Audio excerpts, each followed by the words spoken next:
Hello and welcome to today's video. This is going to be a little bit different because I know many of you are discovering me and my story and channel for the first time. So I wanted to make something like a get to know you video so you can understand a little bit, maybe more context. Oh, automatic air freshener scared me. Well, that's another thing to learn about me. I'm easily frazzled. Trauma. Okay. Yeah, so I wanted to make this video just so you can see a little bit more of who I am, maybe get to know some of my fears, my values, my goals, and yeah, maybe more of the day to day because I know online it could look and seem glamorous, but yeah, I'll share a little bit more of the heart behind the hustle. Okay. So yeah, let's get right into it. So I had ChatGPT ask me commonly asked questions, scrape the internet and find the most commonly asked questions about me. Here we go. Number one, where did you grow up and how did that shape who you are today? I'm reading these for the first time, so I hope all the questions are going to be okay. I'm an open book, but you know. So I grew up in the Bay Area. Hayward, California. Both of my parents are Nigerian, so Nigerian immigrants. They came to the US in their 20s. And yeah, I would say Hayward shaped who I am today. I would say it made me I was going to say a shell. The way it shaped me is it hardened me. I'll be very honest. I was born in Hayward, but we lived between Union City, Fremont, and Hayward. And then my dad was a pastor at a church in Oakland. And then we frequented San Francisco for family. So we went to three churches on Sunday. We had we call it the white church because it was the white church. What is it called now? It was Heart of the Bay Christian Center when we were going there, but they've rebranded a couple times. And then we had like another church. Yeah, there was like an African church and then my dad's church. So yeah, sometimes up to three services on a Sunday. So we was saved and sanctified, okay? Yeah, so I think California shaped me I saw a lot of diversity growing up, which I appreciated. I don't think I ever, like when I think about some of the things that people can't accept or tolerate today in terms of just letting other people be who they are and love who they want to love.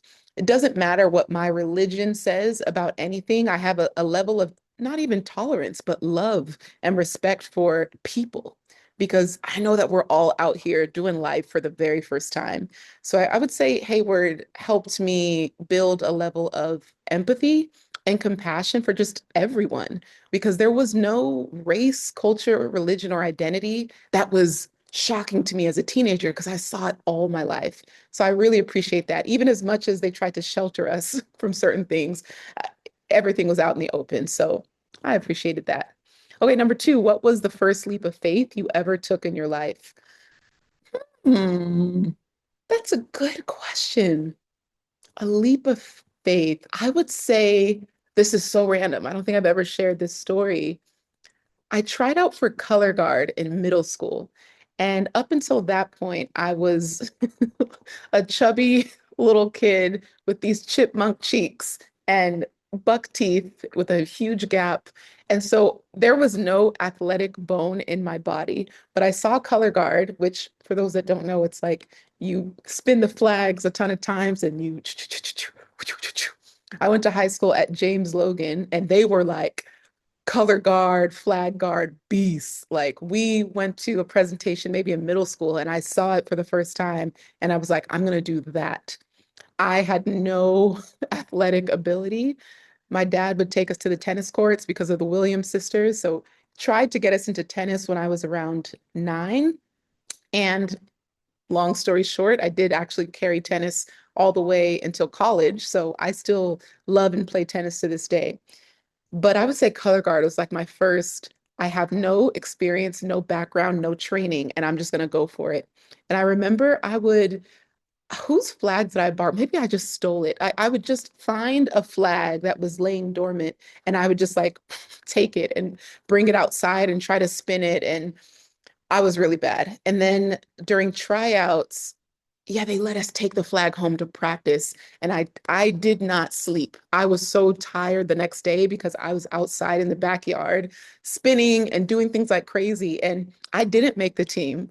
Similarly, for basketball, I got cut from the sixth grade team. And basketball, ironically, also carried me collegiately and paid for the majority of my college education.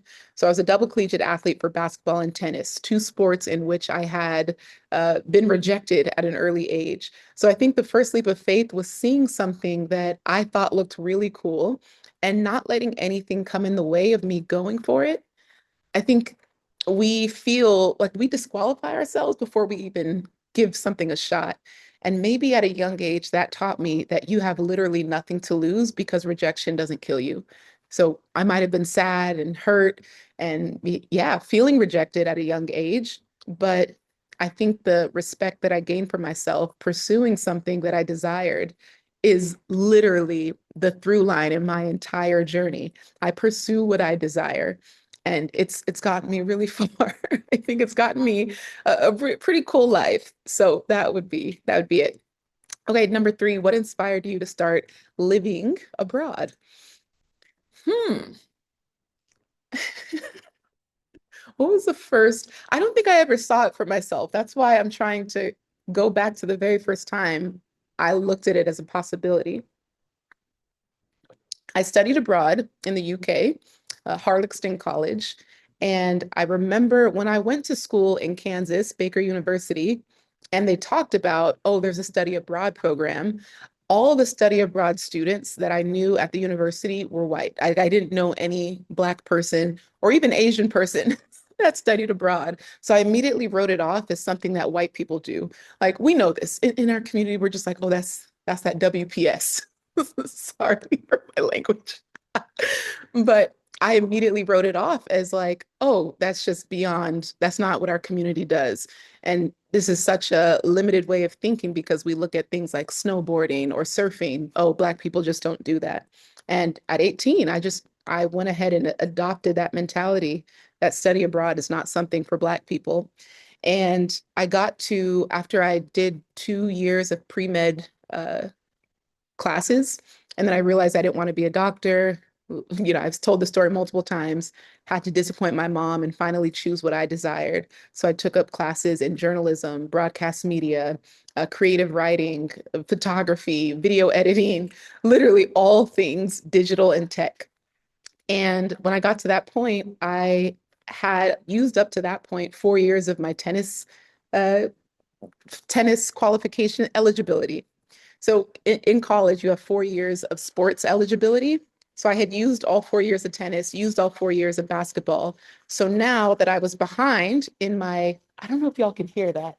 There's some drilling going on next door. I'm going to push through and hopefully the voice isolation will cancel out the drilling. Let's hope. Okay. So I had used all of my sports eligibility up until that point, and because I was 2 years behind, I was pushing like 32 credit semesters just trying to catch up. And there was still no way for me to graduate in 4 years. So I said, okay, I'm gonna go for 5 years. And but yeah, in that fifth year, I was like, wait, I'm not an athlete. How do I just attend university? Just as a student, I had always been in extracurricular activities. I played piano, alto saxophone, trombone. I mean, I was always in something. So it was beyond beyond my comprehension to just go to class.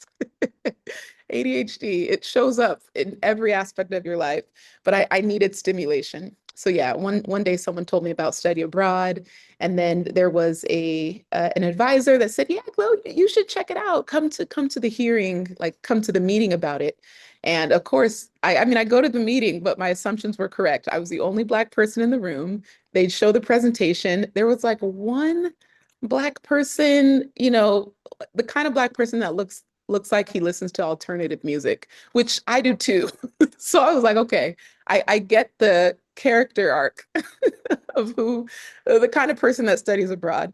Anyways, I still wasn't convinced, but I'll fast forward the story. My dad passes away that year. The president of the university hears about it. They also saw that I had submitted an application to study abroad, but I was about 15 to 20K down because my uh, my sports scholarship had expired. I had done my 4 years, so I would have had to pay out of pocket. And so when I saw the price tag, I was like, oh, yeah, I can't afford it. I'm just not going to do it. And then the president and board of trustee member wrote the check. They were like, oh, Glow, I see how you show up at sports games. I see how you show up in leadership. I see that you're a peer mediator, you're a counselor, like you're always helping people and different clubs and organizations at the university. Let us do this for you. So that was like, oh, it melted me. And I'm speeding through the story so I don't cry because it that was just like a really, oh, moments like that just don't happen to anyone. So when I took that study abroad semester, I remember feeling like I will never be able to afford this again. So let me make the most of every single experience. I became a student ambassador, a student resident assistant, and a student blogger for the university. And so I'm everywhere and I'm popping into different departments like, hey, there's an event happening tonight. What do you need? And I just was like, let me make myself so useful that this university has no choice but to want to have me back. And it worked. They brought me back after I graduated as an intern for 6 months. And that was like my first taste of, yo, this could be real. I believe as a student, because I was still like very much on a budget, some students had like not bragged, but they talked about how their parents gave them like, 10, 15K for travel for the semester. And I'm working on maybe I had $800 to last me for 4 months. So I was like, I could maybe I could maybe take a trip down the street. But, the school would also organize trips. And let's say if you pay $3,000, the school will take care of your flight, your train, ferry, hotel accommodation, and activities. And so people would go to a certain country, and I would be like, I don't want people to know that I can't afford to go there. So I'm going to get there on my own. And I'm going to take the 12-hour bus and then the 1 hour ferry and then the train and then stay at a hostel. So a trip that cost other people 3,000, I was able to do it for 100. And it took me twice as long to get there. So they might have all 3 days to enjoy. I get there with maybe 26 hours.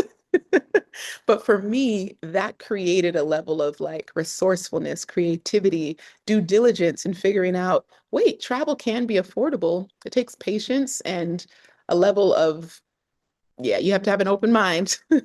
But I was willing. So yeah, that I think that was probably, yeah, just being out of the country and experiencing so many different foods, cultures, experiences. It just humbled me. I was like, wait, I want to do this for the rest of my life, and I'm going to figure out a way to. Okay. Next question. Sorry, my knee is falling asleep. I should have thought twice about this positioning. All right. Next question. What's one story from your travels that completely changed your perspective? Hmm. I have many stories, but let me say the one that changed my perspective the most. Mm, so many times I've been in countries. So I've been to 100 countries. I think I don't like to keep repeating it, but I know that I get new viewers every day. I've been to 100 countries, and the number of countries that I've been to where the US in the past has actively bombed or invaded that country more times than I can count. And having conversations with people who are living in a society that's a product of US bombing, it's really humbling. And I don't know how to adequately do justice for what those conversations have done for my heart and my spirit and my just empathy for humankind. And you see so many places in the world, they're just out here existing like the rest of us. Ain't trying to do nothing crazy. They're just out here living. And because of greed, corruption, power, and fragile egos, the US has meddled in so many countries and it's left them worse off. And it's really sad to have those uh, human to human conversations with, apologizing on behalf of America. I've done that multiple times. So I think those stories have stuck with me the most. Number five, what's a mistake you made early on that taught you a lesson you still carry? A mistake. I tend to be I can be extreme. Y'all are literally witnessing me in my extremism. I said I'm gonna make a video every day on YouTube for 30 days. And by week 2, I was like, I'm gonna push it to a year. Who does that? Girl, you don't even know what you're gonna be doing for a year. But I'm like, let's see. So I can be very extreme, which means that in friendships early on or relationships early on, I needed to have better boundaries. I think the mistake of like giving too much of myself before someone has earned that access was something that I've had to learn the hard way. And I'll never regret my generosity.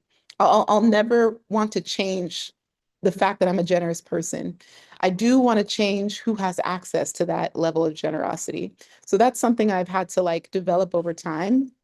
And I've talked about in a previous video how when I first got my first taste of success, my first year as an entrepreneur, I made about $7,000 the whole year.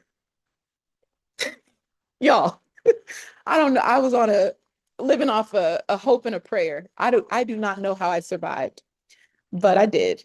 And yeah, so when I had my first six-figure year working for myself, I felt like God made a mistake. And so I gave a lot of that money away. I paid off people's student loans, I paid off people's car payments, apartments. Like, you need a new camera? Bet. Go on Amazon, go shopping, send me the link, I'll clear your cart. And some of it was noble. I will say there was like during Christmas, I would clear the shopping carts of single mothers. I do appreciate that I was always, willing to do that for people who needed it. But, I was a mark. I was a target for narcissists and abusers. And a lot of that stemmed from me being rejected so much as a kid and not knowing how to manage what it means to be loved. Like people show you a little bit of attention and you're like, oh my gosh, what is this thing? Oh, what do I do with it? How do I keep it? And yeah, I had to like really learn how to love myself, detached from any validation or attention that other people gave me. And after that came a period where I had to learn how to uh, accept compliments because I was so extreme with my generosity. Then I was like, okay, nobody compliment me. And if anyone compliments me, I'll immediately shut it down and immediately reject it. So compliments made me very uncomfortable because I didn't know. I'm like, are you complimenting me because you want my money? I've been in therapy for 7+ years. I'm proud of the work that I've done, and the work continues, okay? But yeah, it's been a journey getting to a place where I can take every individual person at face value and not bring my baggage from a broken friendship or relationship and, project it onto the next person. Okay, next question. What do you currently do for a living and how did you get here? So I'll give you the short version. What I do for a living primarily it falls into, well, I'll say 3 buckets. So B2C, which is business to consumer, I help people figure out what their genius is, monetize it, and make money online.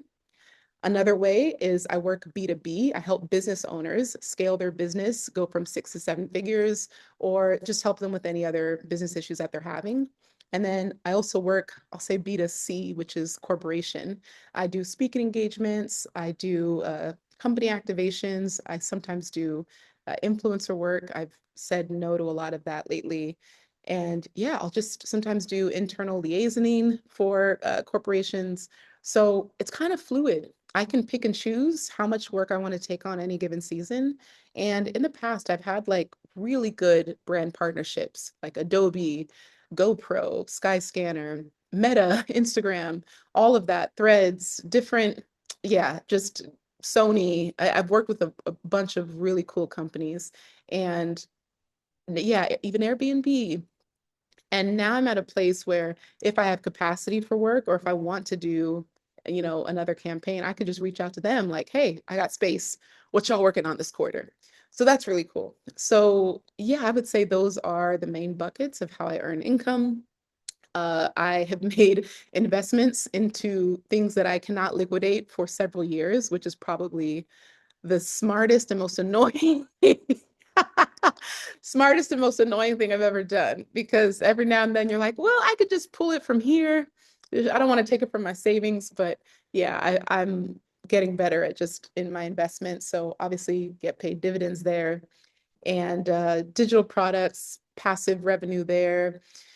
Yeah, sometimes oh, I host masterminds, retreats, group trips. We have another company, my husband and I, we run VIP experiences and honeymoon getaways for couples.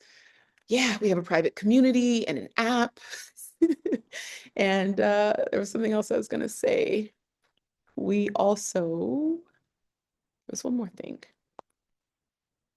Ba-da-ba, ba-da-ba, ba-da-ba. Okay, yeah, I just do a lot of, oh yeah, social media. So I get paid from YouTube, I get paid from Facebook. I used to get paid from Threads. They cut that bonus program out, but I was just invited to the TikTok creator program, so I'm about to get paid from TikTok. So yeah, I don't know if that's like 10 streams that are like active and then maybe two that are passive. So yeah, I love it. And I was just sharing on Instagram that I don't actively work towards retirement. Like I don't desire to retire. And I actually did take off work for 8 months at one point so I could date and make myself emotionally available.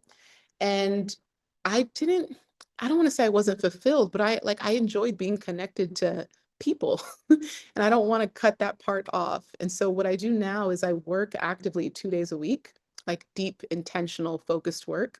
And then the other 5 days a week, I play, I create, I socialize, I build, I research, I watch documentaries and get inspired. But there's so much spaciousness in my life and calendar that I don't need to work towards an arbitrary date of retirement because I retire weekly. And this has been like the work life harmony of my dreams. And I'm very grateful. Granted, I got to this point after several years of working every single day, no days off, the 14-hour days. Like it, and I have seasons when I'm hosting events, like those are 14-hour days. So of course it's seasonal, but this is my dream and I hope to continue to do it like this for a long time. Obviously, I'm working on my book. I want to go on tour. I want to build a physical product. I want to build an app. So there's things, I want to buy a hotel, boutique hotel. There's a lot of goals that I still have, but I'm not in a rush. I'm really just having fun. Okay, how do you describe your channel and who's it for in one sentence? It's gonna change, so I can't even give you one description because I pivot and evolve depending on the season or stage of life that I'm at. So if you go to this creative entrepreneur playlist, go to August and look at the videos I was posting then. I was deep into social media, online monetization, clarifying your voice, how to understand Instagram. Those are those are what I could talk about that every day for the rest of my life and still have content to post. So that's what comes most natural to me. This was an experimental accident.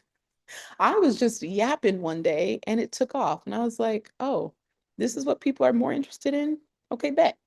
So I think my channel is going to be for the person that knows that they were made for more, doesn't know how to access more. And more could be financially, it could be your lifestyle, it could be your love life.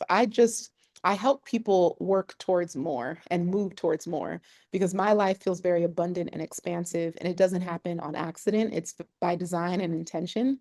So I think that's why you're here. Okay.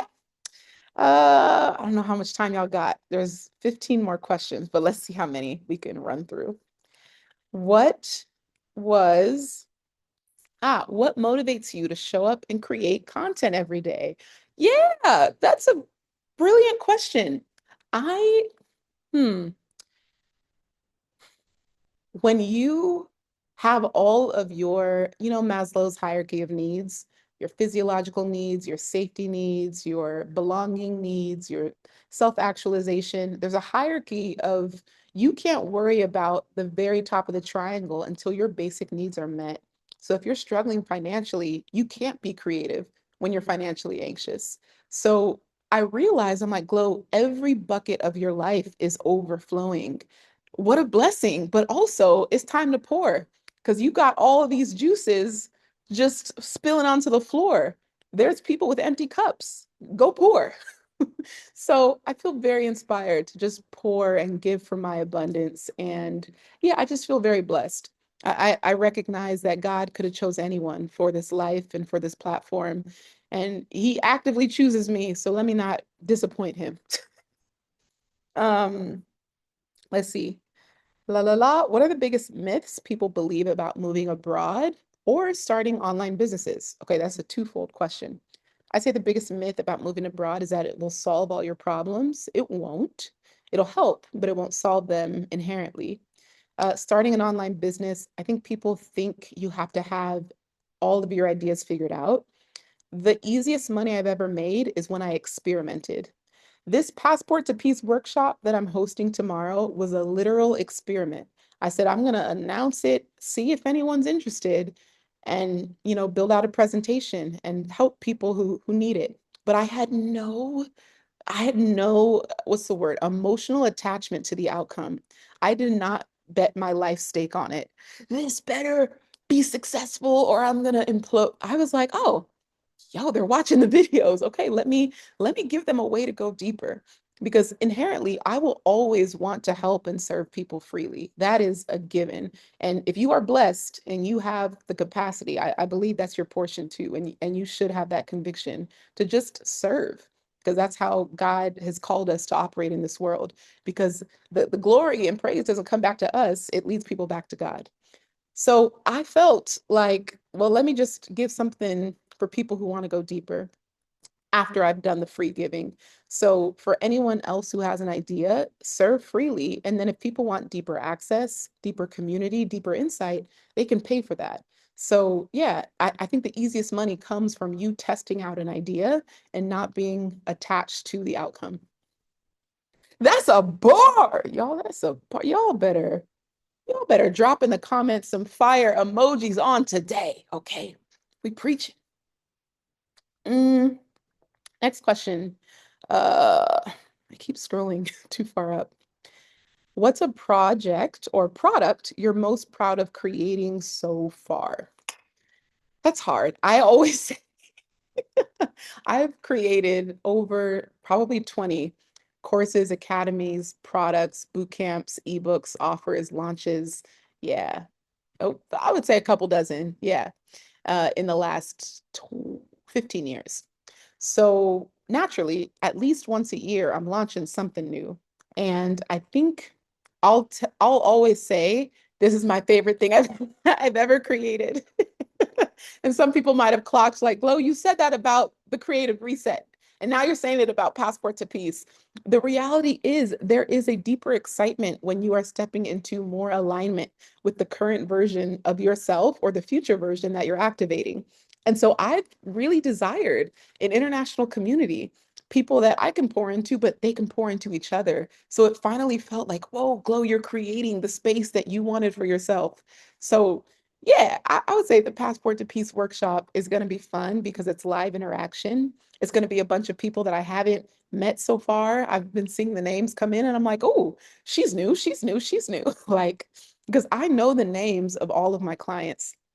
That sounds crazy. I've worked with tens of thousands of people over the years. I actively work with 100. My capacity is 100 per year in my private community and in my private one-on-one.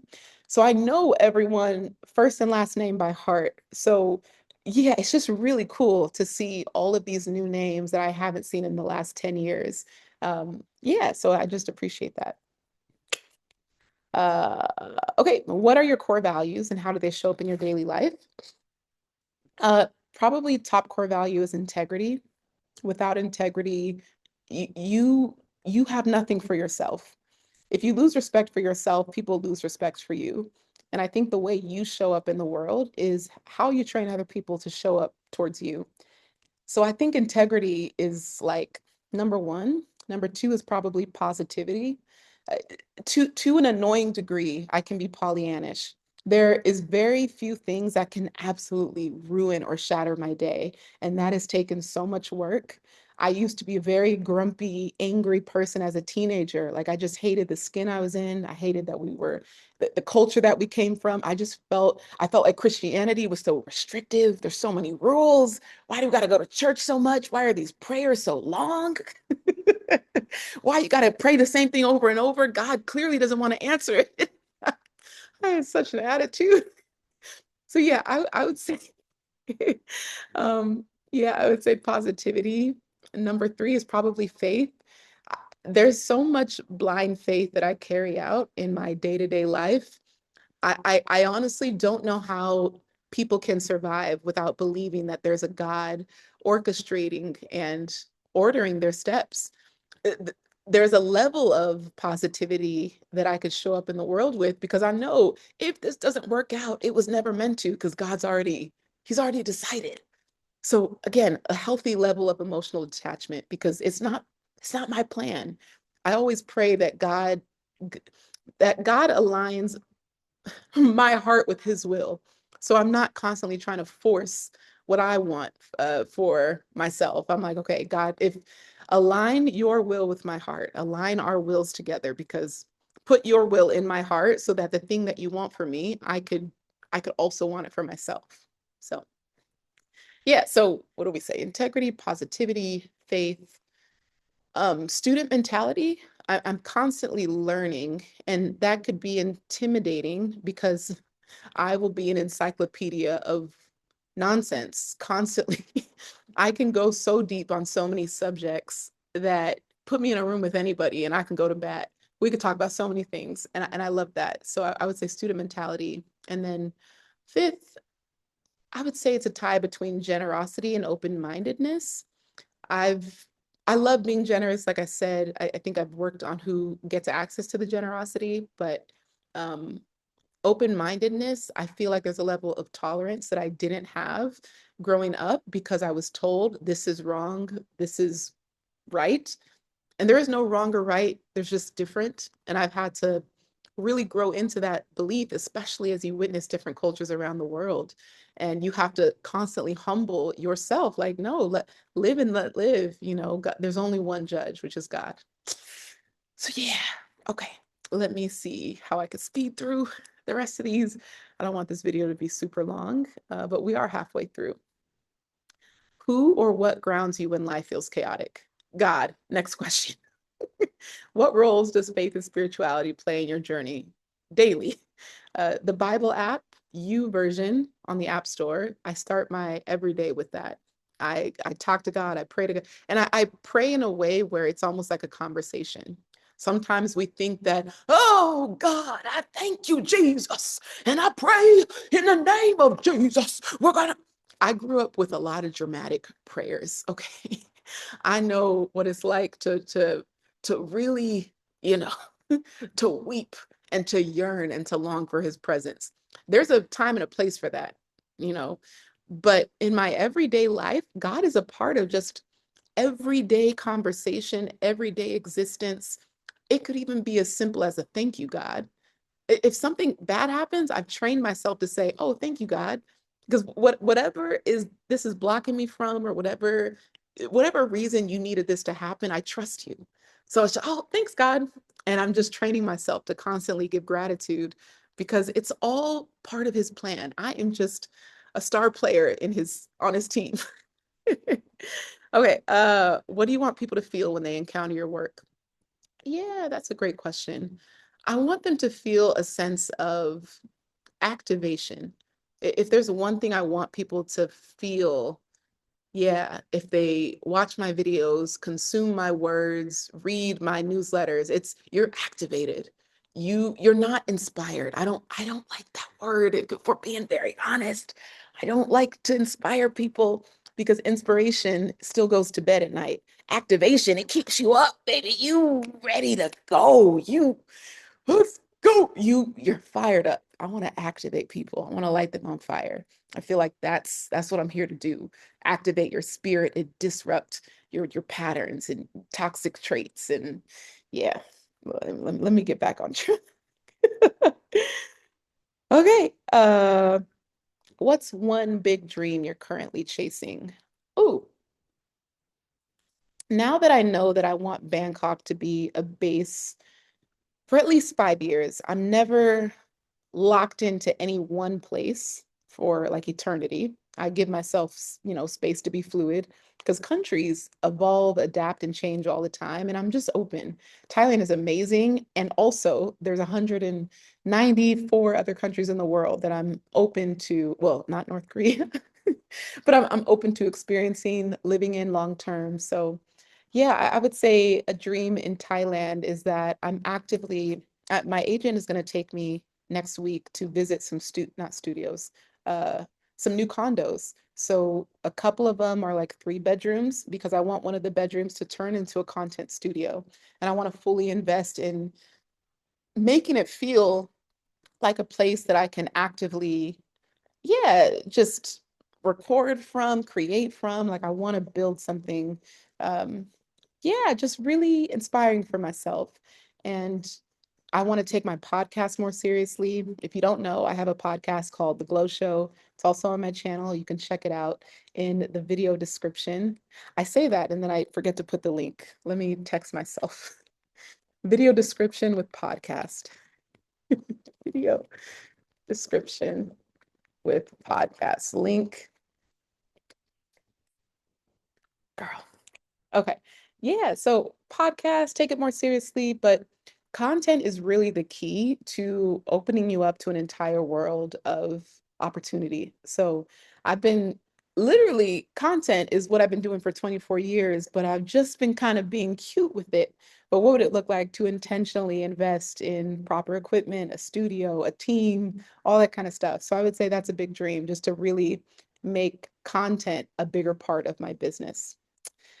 Akoi, where do you see yourself in the next 5 years, both personally and professionally? We're going to make a whole video about that because I feel like that we can go deep and Stefan should be a guest a guest on that episode. Next question, what kind of community are you trying to build through your work? Definitely a community of people that are encouraging, kind, they're dreamers, they're a little rebellious, and maybe they're kind of outcasts. They've been the black sheep in their family or their communities for a while, and they're looking to have a chosen family because maybe they were rejected by their own. Yeah, I try to make people feel a sense of belonging in my videos and in my content. So I think that's a community. Okay, final 3 questions. We're doing it. Okay, what's one fear you're still learning to work through? Ooh, probably not over explaining myself. It's an ADHD trauma that we've been misunderstood all our lives, and we wear masks constantly trying to adapt to the room that we're in because we're constantly fearing rejection. So, yeah, I've been subtly removing and unshedding of all these masks that I've developed. So when I come across and I'm misunderstood, to be okay with being misunderstood and misperceived and not feel the need to explain myself out of their misperception. Yeah. What's a moment you almost gave up and how did you push through? Whew, y'all, I was suicidal twice, believe it or not, in my teenage years and in my 20s. So yeah, let's actually there is a video on the Creative Entrepreneur playlist. It is the day I almost died alone. At the end of this video, I'll make the playlist and I'll spotlight that video. So if you want to watch that, I'll put it at the end. But it's dark and I cried a lot. So put dying video at the end. I had to text myself the notes, otherwise the links won't happen. Okay, and then final question, if your younger self could see you now, what would she say? She'd probably just be so confused and overwhelmed with emotion. Younger Glow couldn't access happy tears because tears were so condemned that she just suppressed so much of the deep emotion that she wanted to feel. So I think she would be in shock of like, wait, how? What, when? What, seriously? This is you? Like, you really? Does mom approve? And I'll be like, no, but we're still here and we still love ourselves. So yeah, I think she would be in shock and just grateful that she never gave up. Ah, all the feels. Okay, what a video. If you watch this entire thing, I need you to drop an emoji of how you feel in this moment, and then also put the word activated. Activated. Put that in the comments, y'all. Let's activate each other. All right, as promised, we have The Day I Almost Died Alone over here and links to work with me and learn from me over here. And I will see y'all tomorrow. Thank you so much for being here. This has been really fun. Bye.